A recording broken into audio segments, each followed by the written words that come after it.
नमस्कार, welcome to the Atah Ayurveda YouTube channel. Myself फिरलदान गढ़वी। स्नेह अध्याय का दूसरा पार्ट। सबसे पहले एक पॉइंट है वो रह गया था कि जो भी स्नेह है, घृत, तेल, वसा, मज्जा, जो भी हमारा सत्वम है, उसके इंडिकेटर क्या है, किस पेशेंट में हम घृत देंगे, किस पेशेंट में हम तेल देंगे, किस पेशेंट को वसा का पान कराएंगे, किस पेशेंट को मज्जा का पान कराएंगे। तो अगर पेशेंट वात पित्त प्रकृति वाला है या फिर वात पित्त के विकार है, उसको घृत पान है वो योग्य है, उसके लिए इंडिकेटेड है। अगर चक्षु कामा है, अगर आई के डिसऑर्डर है, आई साइट उसको परफेक्ट करना है, तो उसके लिए घृत है वो बेस्ट है। दाह, शस्त्र, विष, अग्नि से पीड़ित है, उसके लिए घृत पान बेस्ट है। उरक, शतक, क्षीण, बाल, वृद्ध, दुर्बल, ऐसे कुछ है जिसमें इमाशिएशन है, जिसमें वेट लॉस हो रहा है, इसके लिए घृत है वो बेस्ट है। पुष्टि कामा है, यानी कि जो नरिशमेंट चाहता है। प्रजा कामा यानी कि संतान की प्राप्ति चाहता है। आयुष कामा यानी कि लॉन्जिटिविटी चाहता है। सौकुमार्यता यानी कि त्वचा का वर्ण, त्वचा सुकुमारता चाहता है। ठीक है। बाद में ओज, मेधा, बुद्धि, अग्नि, इंद्रिय, बल, वर्ण, स्वर, ये सब बढ़ाना जो चाहता है, उसके लिए घृत है वो बेस्ट है। बाद में तेल पान के योग्य कौन से आतुर है, तो जो वात प्रकृति वाला है, क्योंकि तेल है वो उष्ण है, तो यहाँ पर पित्त निकल जाएगा। तो जो वात प्रकृति वाला पेशेंट है उसके लिए तेल पान योग्य है।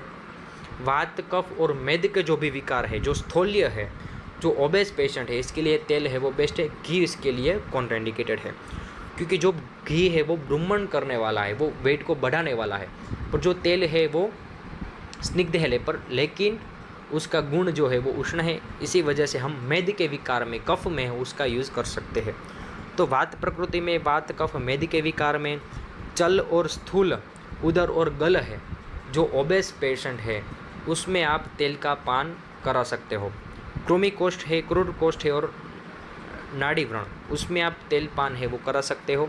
ये आपको याद रखना है, यहाँ से एमसीक्यू आ सकता है। कृमि कोष्ठ, क्रूर कोष्ठ में कौन सा स्नेह इंडिकेटेड है, घृत, तेल, वसा, मज्जा, तो तेल आएगा।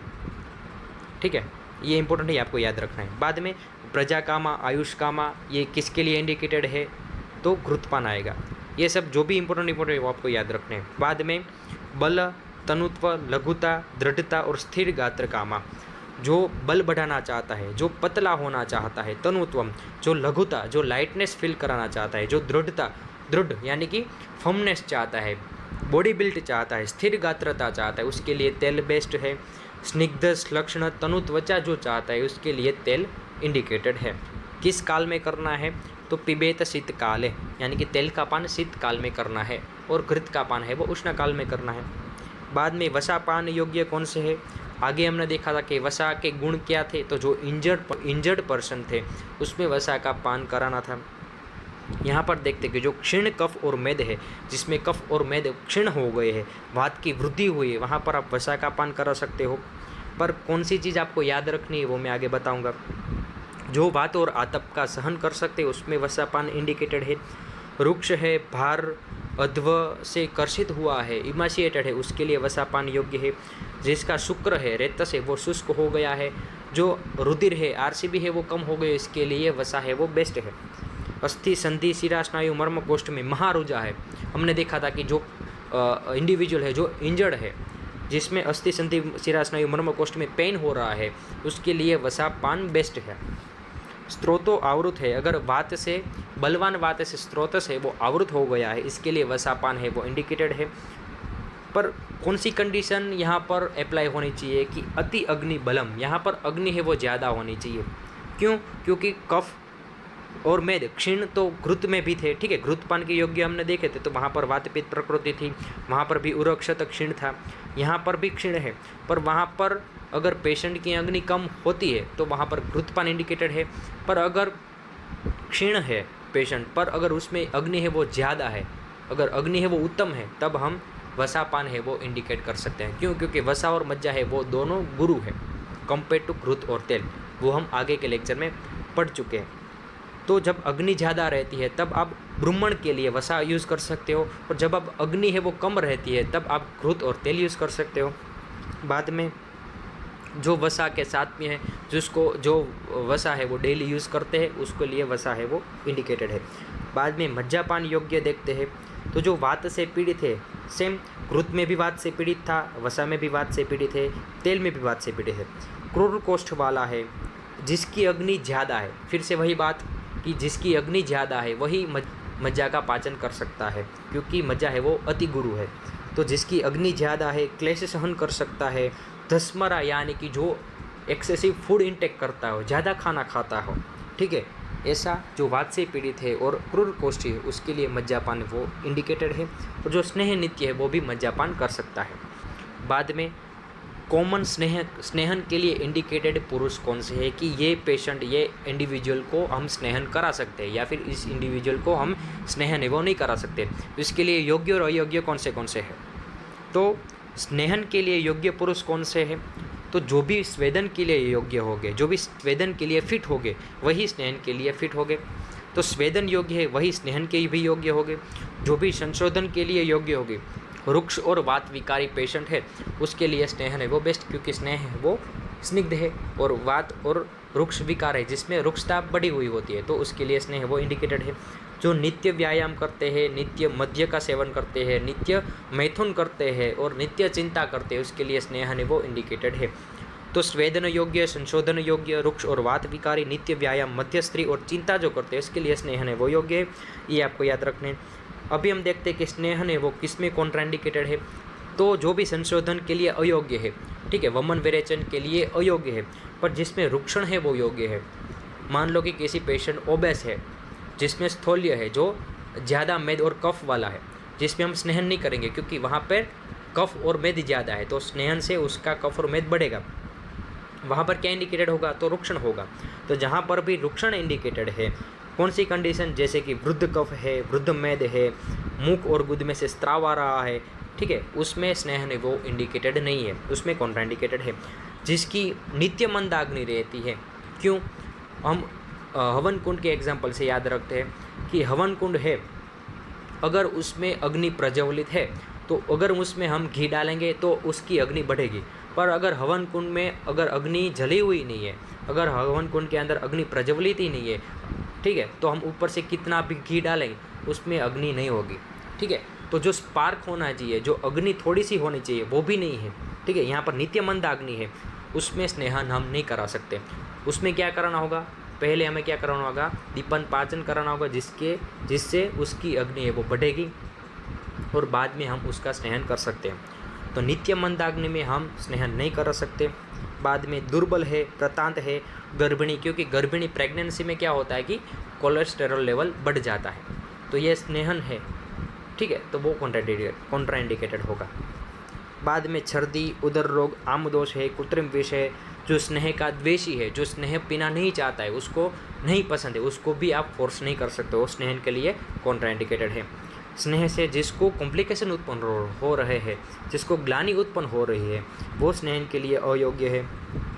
मद से पीड़ित है, ड्यूरिंग नस्य कर्म और बस्ती कर्म, ये इंपॉर्टेंट है, एमसीक्यू में पूछा जाएगा कि निम्न में से कौन सा कर्म स्नेहन के लिए अयोग्य है, नस्य कर्म, बस्ती कर्म, दूसरा कुछ डाल देगा, तो ये आपको याद रखना है, निश्चय और बस्ती कर्म, ठीक है, नाक से नस्य और गुद में से बस्ती, ये दोनों कर्म में स्नेहन कर्म कॉन्ट्राइंडिकेटेड है, ये आपको याद रखना है।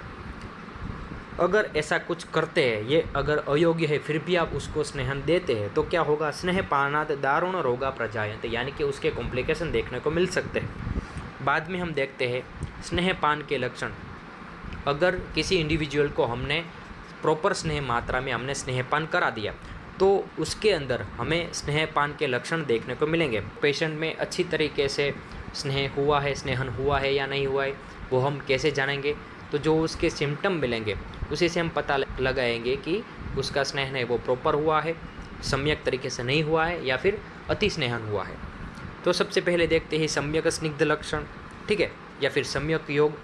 तो वातानुलोम्यम दीप्त अग्नि वर्चम स्निग्धम असहतम, ये जो तीन श्लोक है वो मोस्ट इंपॉर्टेंट है। तो जब सम्यक स्नेहन होता है तब कौन से सिम्टम देखने को मिलते हैं, तो वातानुलोम्यम, स्नेहन का सम्यक योग होता है, सम्यक स्नेहन हो जाता है तब वात की गति नॉर्मलाइज होती है, वात का अनुलोमन होता है। बाद में दीप्त अग्नि, प्रॉपर तरीके से हम हवन कुंड में घी डालेंगे तो क्या होगा, अग्नि बढ़ेगी। अगर हम ज़्यादा घी डाल देंगे या फिर कम घी डालेंगे तो क्या होगा, अग्नि ज़्यादा तरीके से नहीं बढ़ेगी। सेम कॉन्सेप्ट यही हमें याद रखने, ठीक है। लोक पुरुष सिद्धांत है, जैसे बाहर है वैसे ही हमारे शरीर में है। ठीक है, बाहर जैसे हवन कुंड में अग्नि जलती है घी से, वैसे ही हमारी बॉडी में स्नेह से हमारी अग्नि है वो जलती है। तो सम्यक तरीके से हमने स्नेहन किया हुआ है तो हमारी अग्नि है वो दीप्त होगी। जो भी हमारा स्टूल है, ठीक है, जो भी इंडिविजुअल का स्टूल है वो वर्च, जो भी स्टूल है मल है वो स्निग्ध और असंहत होगा, यानी कि एकदम लिक्विड सेमी सॉलिड कंसिस्टेंसी होगा, स्निग्ध होगा और असंहत यानी कि प्रॉपरली फॉर्म नहीं होगा। ठीक है, सेमी सॉलिड होगा। बाद में मार्दवम स्निग्धता च अंगे, जो भी बॉडी का जो भी पार्ट है जिसमें हमने स्नेहन किया हुआ है, ठीक है, तो पूरी बॉडी में हमको क्या देखने को मिलेगा, स्निग्धता, ठीक है, और मार्दवता, सॉफ्टनेस देखने को मिलेगी। बाद में देखते हैं अस्निग्ध लक्षण यानी कि अयोग। अगर ठीक से हमने स्नेहन नहीं दिया है, ठीक है, अगर वो पेशेंट है वो प्रधान मात्रा के लिए इंडिकेटेड है और हमने उसको ह्रस्व मात्रा दे दी है, अगर पेशेंट है वो मध्यम मात्रा के लिए इंडिकेटेड है और हमने उसको ह्रस्व मात्रा दे दी या फिर कम मात्रा दे दी, तो क्या होगा, स्नेहन का अयोग होगा। अस्निग्ध लक्षण देखने को मिलेंगे। कौन से है, पुरुषम ग्रथितम वृक्षम, वहाँ पे क्या था, वर्चम स्निग्धम असंहतम, वहाँ पर जो भी स्टूल था, जो भी मल था वो स्निग्ध और असंहत था।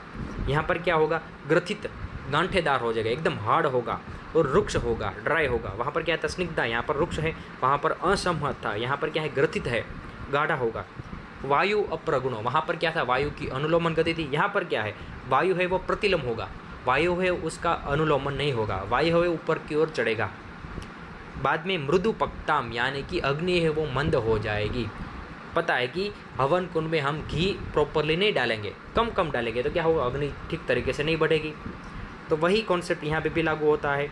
अस्निग्ध है तो अग्नि बढ़ेगी नहीं। खरत्वम, अगर स्नेहन प्रॉपर नहीं हुआ है तो बॉडी में रुक्षता बरकरार रहेगी, खरत्व होएगा, रोक्षता रहेगी, ये सब अस्निग्ध के लक्षण है। बाद में देखते हैं अति स्निग्ध के लक्षण कौन से हैं। पांडुता गौरवम जांड्यम पुरुषस्य अविपक्वता, पांडुता होगी, जो भी स्किन का जो भी वर्ण है वो पेल हो जाएगा। ठीक है, बाद में गौरवता, हेवीनेस, क्योंकि स्नेह है वो गुरु है तो उसकी वजह से हमारी बॉडी में क्या होगा, गुरुता उत्पन्न होगी, हेवीनेस फील होगा। झाड़िया यानी कि स्टिफनेस होगी। पुरुषस्य अविपक्वता, जो भी पुरुष है वो ठीक तरीके से पक्व नहीं होगा, पुरुषस्य अविपक्वता। तंद्रा अरुचि उत्क्लेशस्याद अतिस्निग्धस्य लक्षणम, अगर हम हवन कुंड में थोड़ा घी डालने की जगह हम ज़्यादा घी डाल देंगे तो क्या होगा, तो भी जो भी अग्नि है वो भी मंद हो जाएगी। ठीक है, और तंद्रा अरुचि उत्क्लेश ऐसे सब कॉम्प्लिकेशन देखने को मिलेंगे, तो ये सब आपको याद रखना है। बाद में देखते हैं कोष्ठ परीक्षा।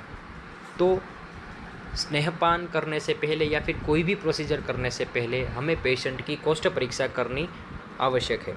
कोष्ठ की परीक्षा कैसे करेंगे, तो जैसे अगर किसी पेशेंट को डायबिटीज़ है तो एलोपैथिक वाले ब्लड शुगर रिपोर्ट करने को बोलते हैं, अगर इन्फेक्शन है तो WBC का रिपोर्ट करने को बोलते हैं, अगर किडनी में प्रॉब्लम है तो रीनल फंक्शन टेस्ट करने को बोलते हैं, अगर लिवर में प्रॉब्लम है तो लिवर फंक्शन टेस्ट करने को बोलते हैं। वैसे ही हमारी कोष्ठ की परीक्षा के लिए कोई ऐसा रिपोर्ट नहीं है। हम कैसे उसका एग्जामिनेशन करेंगे, तो हमारी 3 ही एग्जामिनेशन है, दर्शन, स्पर्शन, प्रश्न। इन 3 एग्जामिनेशन से हमें क्या पता चलेगा, सिर्फ सिम्टम ही पता चलेंगे। दर्शन करेंगे तो भी हमें सिम्टम देखने को मिलेंगे, स्पर्शन करेंगे तो भी हमें सिम्टम देखने को मिलेंगे, और प्रश्न पूछेंगे तो भी हमें सिम्टम ही एसेस करेंगे। तो जो भी लक्षण है वही हमारी परीक्षा है अकॉर्डिंग टू आयुर्वेदा। तो कोष्ठ की परीक्षा कैसे करेंगे, तो जो भी हमें पेशेंट में सिम्टम देखने को मिलेंगे उसी के हिसाब से हम उसकी परीक्षा करेंगे। कोष्ठ 3 प्रकार के हैं। वैसे तो चरक ने 2 प्रकार दिए हुए हैं, मृदु और क्रूर कोष्ठ, पर हम बीच में मध्यम कोष्ठ भी मान के चलते हैं।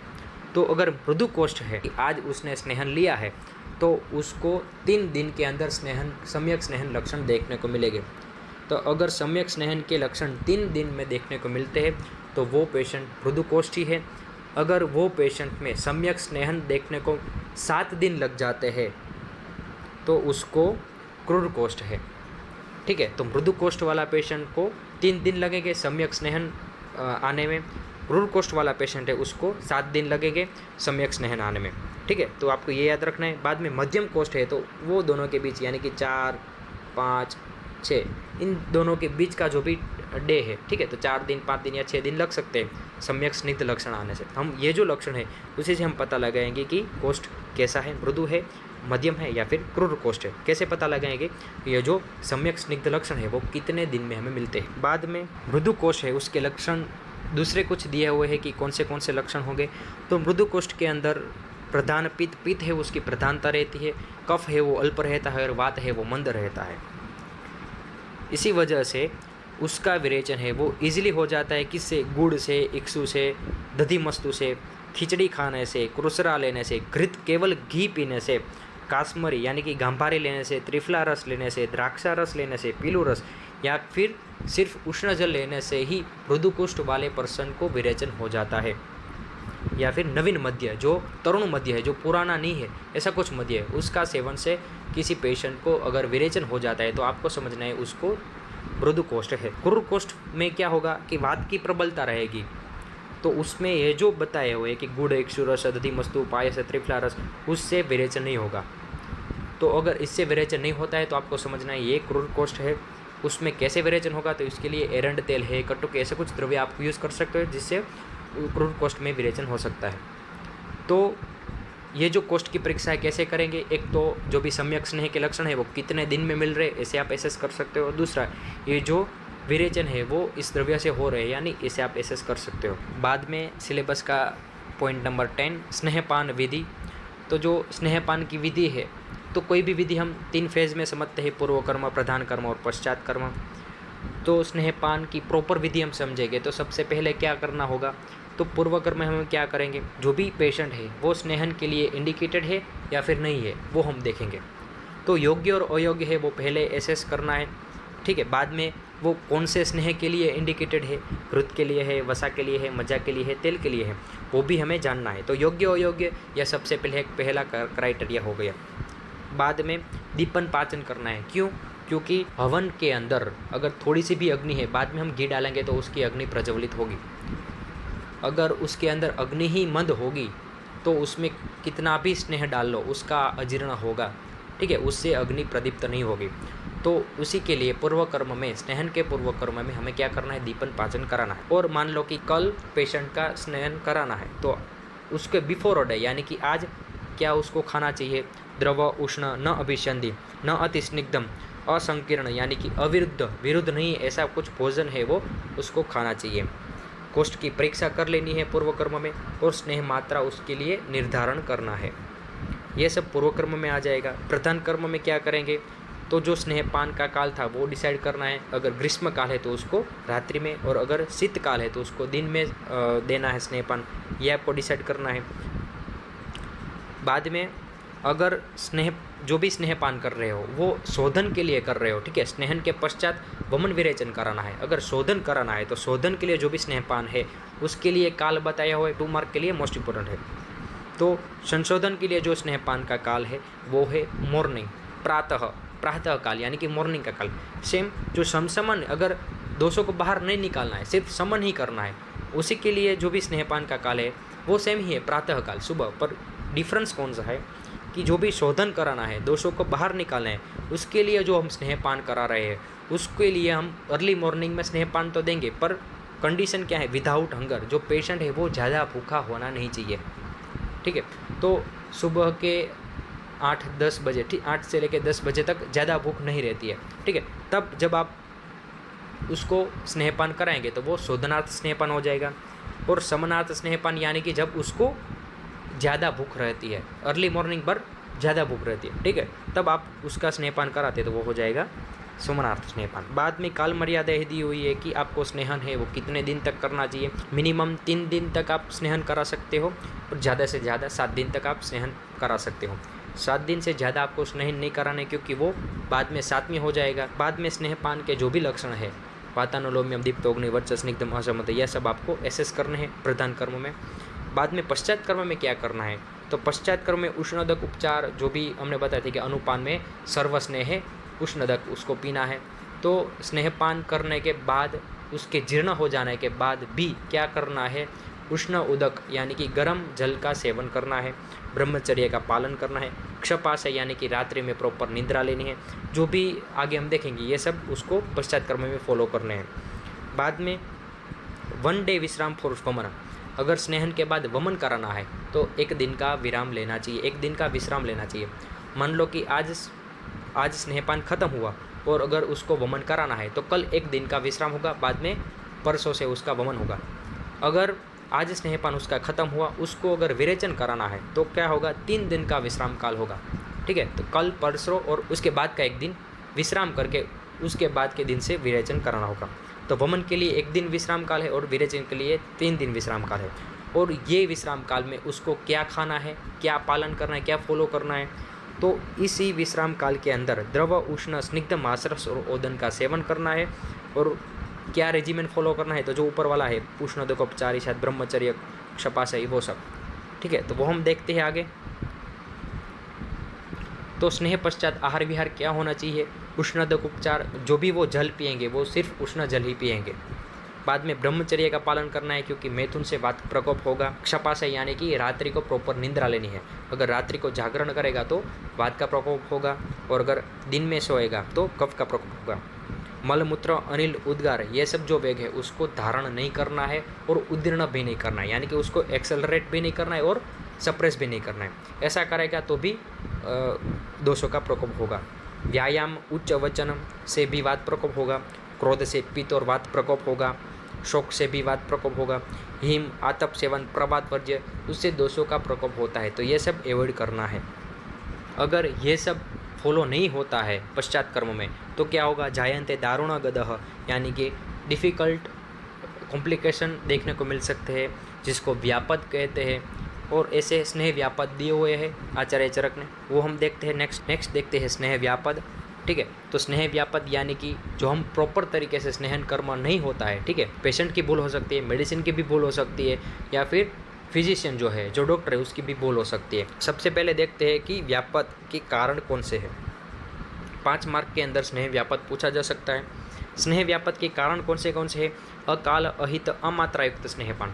अगर हमने आगे बताया था कि ग्रीष्म ऋतु में अगर डे टाइम में स्नेहन दे दिया, शीतकाल में नाइट में आपने स्नेहन दे दिया। ठीक है, अगर शरद ऋतु में घी देना चाहिए तो शरद ऋतु में आपने तेल दे दिया, तो यह सब हो गया स्नेह का व्यापद का कारण। अहित है, अमात्रायुक्त है, अगर ह्रस्व मात्रा इंडिकेटेड है, अगर उसमें हमने प्रधान मात्रा दे दी तो क्या होगा, स्नेह का अतियोग हो जाएगा, अति स्निग्ध के लक्षण देखने को मिलेंगे। तो वैसे ही स्नेह के जो भी मिथ्या उपचार है, अयोग और अतियोग, वो सभी व्यापद के कारण है। व्यापद की संख्या टोटल 19 है। स्नेह के व्यापद तंद्रा, उत्क्लेश, आनाह, ज्वरस्तंभ, विसंज्ञता, कुष्ठकंडु, पांडु, शोफ, अर्श, अरुचि, तृषा, उदर रोग, ग्रहणी दोष, स्थैमित्यम, वाक निग्रह, शूल और आमदोष, ये टोटल 19 है। वो आपको याद रखना है, श्लोक मोस्ट इंपॉर्टेंट है। उसकी चिकित्सा क्या करेंगे, तो हमें पता है कि जब हम पिज़्ज़ा बर्गर खाते हैं तो उसका जब डाइजेशन नहीं होता है, आम बन जाता है, अजीर्ण होता है, तब हम क्या करते हैं, हम दूसरे दिन कुछ खाते नहीं है। ऐसे ही हम लंघन करते हैं, फास्टिंग करते हैं, जिससे क्या होता है, हमारी बॉडी ऑटोमेटिकली क्या करता है, उसका डाइजेशन करने लगता है। सेम यहाँ पर जो स्नेह है उसका अजीर्ण हुआ है। ठीक है, तो क्या करेंगे, काल प्रतीक्षण, यानी कि वेट करना है, वो स्नेह का पाचन हो जाए, बॉडी ऑटोमेटिकली उसका पाचन धीमे धीमे करने लगे, उसी टाइम का हमें वेट करना है। तो काल प्रतीक्षण यानी कि वेट करना है। बाद में स्वेदन करना है। अगर पेन हो रहा है तो स्वेदन से अच्छा रिलीफ होगा। ठीक है, स्टिफनेस है तो भी स्वेदन से अच्छा रिलीफ होगा। वमन, अगर अजीर्ण स्नेह है, ठीक है, पड़ा हुआ है और डाइजेस्ट नहीं हो रहा है, वन कुंड में अगर ज़्यादा घी डाला हुआ है तो क्या करना है, वो घी को बाहर निकालना है, फिर से संविधा डालनी है, फिर से हमें अग्नि प्रज्वलित कर फिर से हमें थोड़ा थोड़ा घी डालना है। सेम बॉडी के अंदर ज़्यादा स्नेह अजीर्ण है तो उसको हमें बाहर निकालना है। कैसे बाहर निकालेंगे, वमन से, विरेचन से, शोधन करके हम बाहर निकाल सकते हैं। बाद में तक्रारिष्ट प्रयोग करेंगे। तक्रारिष्ट स्वभाव में कैसा है, उष्ण है, रुक्ष है। स्नेह वो क्वालिटी में स्निग्ध है, तो हम रुक्ष क्रिया जो भी है वो हम करेंगे, तो तक्रारिष्ट का प्रयोग करेंगे। रुक्ष अन्नपान प्रयोग करेंगे क्योंकि वो स्नेह से ऑपोजिट होगा। गोमूत्र स्वभाव में उष्ण, तीक्ष्ण और रुक्ष है। ठीक है, तो गोमूत्र का प्रयोग करेंगे। त्रिफला स्वभाव में रुक्ष है तो उसका प्रयोग करेंगे। बाद में सिलेबस का जो लास्ट पॉइंट है वो है सद्य स्नेह। सद्य स्नेह क्या है, तो it's based on principle of प्रविचारण स्नेह। ठीक है, तो सेम जो प्रविचारण स्नेह का कॉन्सेप्ट था कि जो भी स्नेह है उसको फूड के साथ मिक्स करके लेना है, वो सेम सद्य स्नेह का भी कॉन्सेप्ट है। तो सद्य स्नेह यानी कि एम टू एटेन सम्यक स्निग्ध लक्षण with in a shorter duration. कोई पेशेंट होता है जिसके पास टाइम नहीं होता है तो उसको सम्यक स्निग्ध के जो लक्षण है, प्रॉपर जो स्नेहन है, वो अगर शॉर्ट ड्यूरेशन में हमें कराना है तो उसके लिए सद्य स्नेहन है वो प्रोसीजर इंडिकेटेड है। सद्य स्नेहन कैसे कराना है उसके एग्जाम्पल में दिया हुआ है पंच प्राश्रुति की पेया। ये वाइवा के लिए मोस्ट इंपॉर्टेंट है और 2 मार्क के लिए भी मोस्ट इंपॉर्टेंट है। पंच प्रसृत, प्रसृत यानी कि 2 पल, 1 पल यानी कि 48 ml, तो 2 पल यानी कि 96 और एक प्रसृत यानी कि 96 ml। तो 4 स्नेह प्लस तंडुल राइस लेना है, तो 1 प्रसृत सरपी, 1 प्रसृत तेल, 1 प्रसृत वसा और 1 प्रसृत मज्जा और साथ में 1 प्रसृत तंडुल राइस को लेना है। टोटल मिला के 5 प्रसृत हो गए। हमें पेया बनानी है, वो हो जाएगी 5 प्रसृति की पेया। ये आचार्य वाघभट्ट ने भी दी हुई है, चरक ने भी दी हुई है, ये आपको याद रखनी मोस्ट इंपॉर्टेंट है। ये है वो सद्य स्नेहन कराएगा, ऐसा आचार्य चरक कहते हैं। दूसरा एक योग है पंच प्रसृति की, जो ये पेय है उसमें आप उड़द जो है मांस है उसको मिलाकर उससे सिद्ध क्षीर है वो आप सद्य स्नेह के लिए दे सकते हैं। बाद में सलवण स्नेह घृत है या फिर तेल है उसमें आप लवण डालकर उसको संस्कारित कर उस पेशेंट को दे सकते हैं, वो भी सद्य स्नेह करेगा। ठीक है, केवल घृत देने से अच्छा उसमें थोड़ा सा लवण मिला के उसको घृत दे सकते हो, जिससे क्या होगा सद्य स्नेहन हो जाएगा। उसके लिए लवण के गुण बताया है कि अभिसंधि है, अरुक्ष है यानी कि स्निग्ध है, सूक्ष्म उष्ण व्यवाही होने के कारण शॉर्टर ड्यूरेशन में उसका स्नेहन हो जाएगा। दूसरी कुछ बात है तो सामपित्त के अंदर केवल अच्छ घृतपान है वो नहीं कराना है, और अगर निरामपित्त है उसमें अच्छ घृतपान कराना है। क्योंकि अगर सामपित्त है, आम है, अजीर्ण है तो उसमें क्या कराना है, केवल घृतपान नहीं करना है। अगर उसमें हम घृतपान कराएंगे तो क्या होगा, उसका भी अजीर्ण होगा। हमें क्या करना है, पहला दीपन पाचन करके उसकी अग्नि प्रज्वलित करने, बाद में उसको घृतपान कराना है। तो सामपित्त में घृतपान नहीं कराना है और निरामपित्त में अच्छा घृतपान कराना है। तो ये हो गया हमारा टोटली स्नेहाध्याय कंप्लीट। इस चैप्टर में से आपको कोई भी डाउट है तो आप कमेंट बॉक्स में पूछ सकते हैं। आगे कौन सा आप चैप्टर समझने में आप डिफ़िकल्टी हो रही है तो वो भी आप बता सकते हो। अच्छा लगा वीडियो तो आप शेयर करो, लाइक करो, सब्सक्राइब करो और अपने मित्रों को शेयर करो। मिलते हैं अगले लेक्चर में, तब तक के लिए बाय बाय।